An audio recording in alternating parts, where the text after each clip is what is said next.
What was it about the sound of the flute that really got you, or the instrument itself? Was there something in particular about the character that you were, yes, this is for me? My dad's a big jazz musician, and so he would show me a lot of works by Herbie Mann and just different styles of flute playing. And of course there's always, James Galway and now Lizzo, other musicians that are bringing it to light in a whole different variety of sound worlds. And that really excites me and has excited me from the beginning of not just this is the sound you create, there's a whole world of other colours that you can explore. It's such a small instrument, really, when you look at it. It's quite short and it's quite thin. How does a single flute project over an entire orchestra?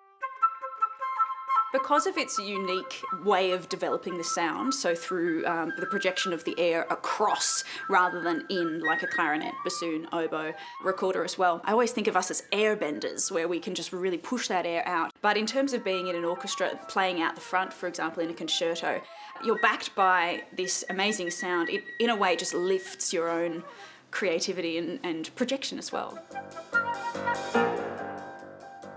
What can you do on the flute that is versatile? Does it do much in terms of, you mentioned different styles, but what sounds can it actually make? So it's got the really beautiful lyrical playing, the typical flute sound. When people hear, oh, you play the flute, oh, it's so pretty. It does the pretty and it does it really well.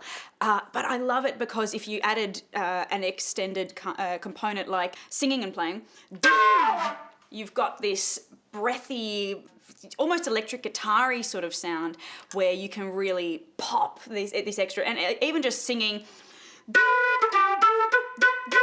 like, it's a familiar tune, but it instantly funkifies it, and I really get, so excited by that.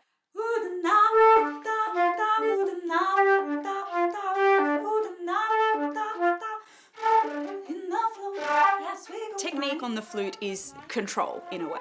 So an extended control is pushing it past the norm. So when you push it one direction, whether it be bigger or softer, so you could go with a beautiful soft sound, you could extend it by going as soft as you can.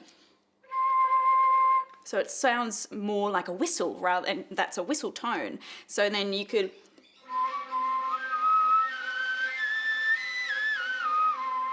start exploring a little bit more and creating melodies using these extended techniques that are accessible to all rather than just the advanced players. That's the really cool thing for the flute. So you talked about it being pretty. Can you play something pretty, and then can you play something not pretty? I really want to hear the flute in the in the not pretty realm. Yeah, sure. So this is something pretty. Mozart.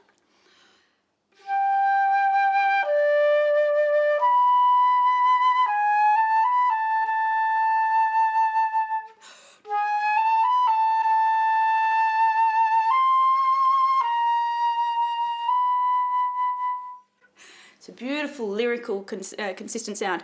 But then if you get into this like honky-tonk sort of sound of beatboxing,